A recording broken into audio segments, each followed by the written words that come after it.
Hi, I'm Tinny from Mini Bowl Design. This is pretty much what I did today. Okay, it's a rainy day and I've been out here goofing around most of the day. I didn't have a lot of orders today, so it's been easy. So I thought, just for grins and giggles, I might sit here and talk stoves for a while.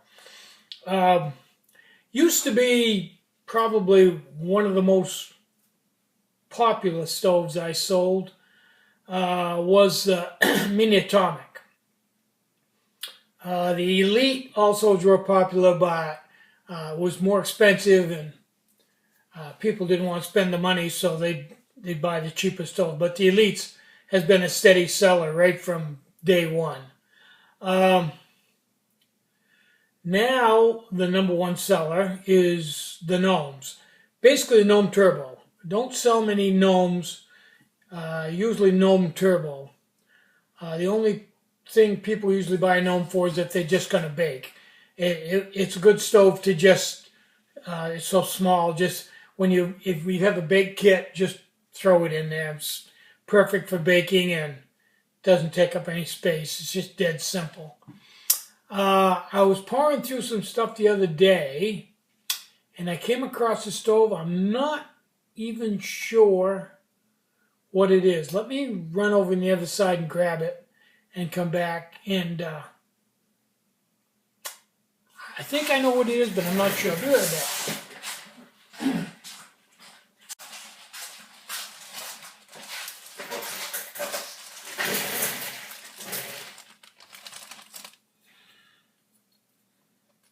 Oh my.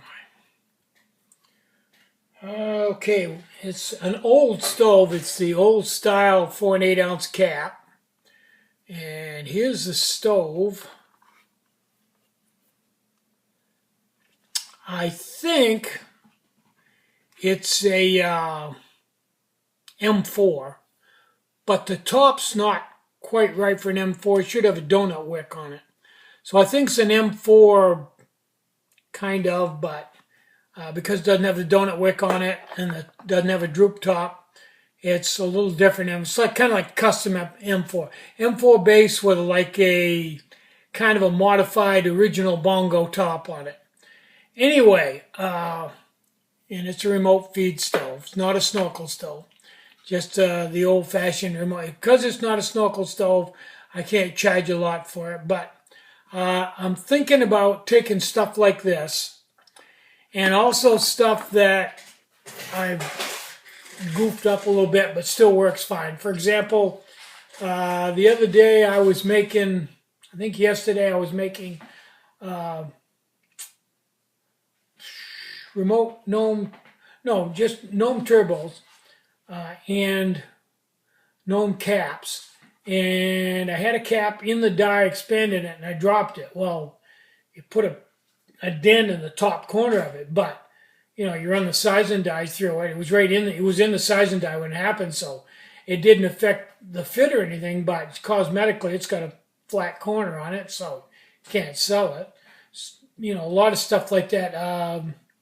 Got a lot of pots that, I burnt the bottom a little bit when I annealed them, or there's a little wrinkle in them, or who knows, you know, just a lot of, and I'm thinking about putting those on a site rather than putting them in a proto box, because they're not really protos, they're factory seconds. I'm thinking about putting another category on the website and calling it today's specials or today's mistakes. That'd probably be more appropriate, and selling that stuff at a discount. Give it a description and an item number, you know, so I know, you know, what I'm selling. You know, if I was going to sell this, I give this item number 5. It would be mistake of the day number 5, you know, and sell them that way. Like I said, the Gnome is by far the most popular stove. Almost 90% of the stoves I sell are just Gnomes. That's how popular it is. I sell a few Elites now and then. Now and then I sell a Mini Atomic an occasional Bio 6 kit, but every day I sell gnomes. Every day. In in bulk, number, quite a few of them, not just one, but several every day. Sometimes that's all I do is just come out in the morning and just make gnome turbos and caps. So it's been a real popular stove, and it's, you guys have always been, if there's anything small, you guys have been jumped on it, and that's probably the reason why it's so popular, because it works great, works just as good as more complicated stoves, and it's relatively cheap. You'll never wear it out, and it's small, lightweight, very efficient, good little stove. If you're going to cook with alcohol, which is a compromise anyway, that's as good as any of them. It's not good for huge heat, but if you're doing anything where you need a lot of heat, you don't want to use alcohol anyway. It's just not. You have to carry so much alcohol. It's not worth it. Alcohol lends itself almost perfectly to a solo hiker, maybe two people, as long as they're not big people, one stove, and just doing light cooking, maybe a little, just light cooking where you're not using a lot of alcohol. You're not doing stuff that's going to cook for an hour or anything. Just boiling water and stuff like that, heating things up. And it also lends itself very well to baking. It's almost ideal for baking. We started out with baking. We started out with wet baking with water, basically a steamer. And then we slowly got into dry baking and burned a whole bunch of baked goods. Finally figured it out and got the spacers in there, and learned that the last 10 minutes you shut the stove off, just let it cook on its own, and grease your pot right up with some oil. And when you put your baked goods in there, put it right on the heat. Don't let it set or it'll stick. But if you get it right, if you oil the pan, put your baked goods in, put them right on the heat. Have the oven going a couple minutes before you put it on. Put it right in, and they'll just fall out when you get done. Be golden brown, beautiful. It's a bit of an art form, but alcohol works real good for that. And the gnome is probably the best stove for baking. You don't need a simmer ring or anything. All you need is a gnome and pot stand, or some rocks, something. It's been a ride. Another thing I sell a lot of, oh my gosh, is lids. Lids and gnome turbos basically is my main, as Suge would say, my main nut is those two. I know, it's crazy, but I sell a lot of lids. I mean, holy cow. So way more lids than I sell stoves. Probably 5 to 1, and I sell a lot of stoves, but that's how it works. Tinny and Mini Bull Design.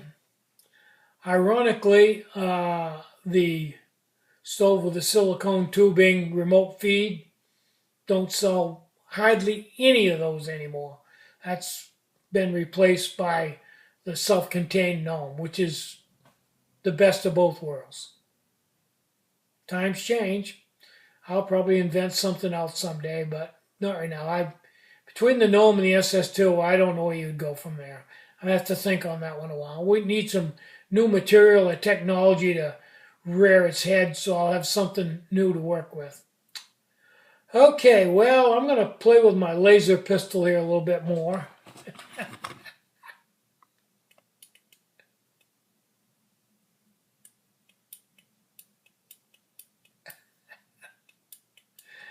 Believe it or not, this will light up a target reflector, like the reflectors that people put at the end of their driveways, or the one off of a bicycle wheel, that type of reflector, or a car tail light with little checkered things in them.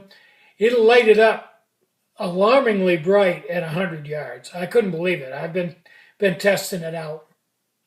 And you hit it. When you hit it, it just flares right up. Big time. Now, the other day, I bought a 5 milliwatt, I think, green laser. It has a great big lithium ion battery, and it's like an inch in diameter and 6 inches long. And I used it about a minute and a half, and it's got a lock on the back of it with a key, and I locked it and put it away. I was a little scared of it, to be perfectly honest with you. I turned it on in here in the factory, which all the walls are painted white, shined it on, pointed at the wall and turned it on, and the dot it made was about as big as my thumbprint, but it was so bright it was like watching somebody arc weld. It hurt my eyes just on a white wall. So I like, nah, man, put that away and think about that for a while, because if a guy was to make a mistake and hit a window or something and have it reflect back at him, I think it would cause some eye damage, and I'm really not up to that. So I may build that into a rifle sometime and use it to shoot squirrels and groundhogs and stuff without hurting them any. Just, you know. But I usually use a scope for that, and I'm not absolutely sure I want to use the magnified optics with something that hot, because it ever reflected back into the scope, and the scope, it wouldn't be good. So I might put a heavy brown lens on the scope to keep it from reflecting back. They may even make some kind of a polarizer that'll stop it. But anyway, that's neither here nor there. I'll try to get that category up next week or so and get some of this mistake stuff on there. Okay, I'm Tinny from Mini Bull Design. Try to have some fun today. Try to have a really great day. You deserve it. Bye-bye. I found this unit, which was twice that big. It had one of these worm gear drives on each end, and it was for one of those power beds that moves up and down and bends all different ways. That was a power supply for it. So I converted it, completely changed it around, and hooked it up to my milling machine. And I've got the control here, you can see. And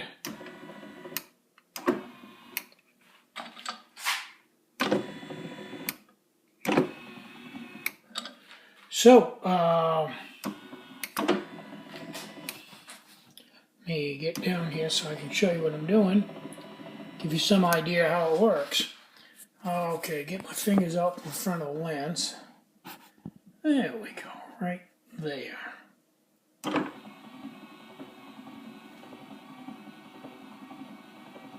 Nice and smooth and slow and quiet. Very nice. And a lot easier on the back than trying to reach around here and grab a crank and lean over this bench and crank. It cranks hard, cranking it up and down. Very nice, nice touch. You can probably buy something like that, but I just got this new power feed, and it was like 300 bucks. So I imagine one of those, which you could use one of these for that if you want to pay 300 bucks. This was free, found it on the Metal Pile. So there you have it. Another Metal Pile find. Oh, and I want to show you something else I found on Metal Pile the other day. Kind of cool. Never seen one of these before. Battery operated chainsaw. Makita chainsaw. Trying to get it far enough away from me. Yeah. Okay, that's all I got.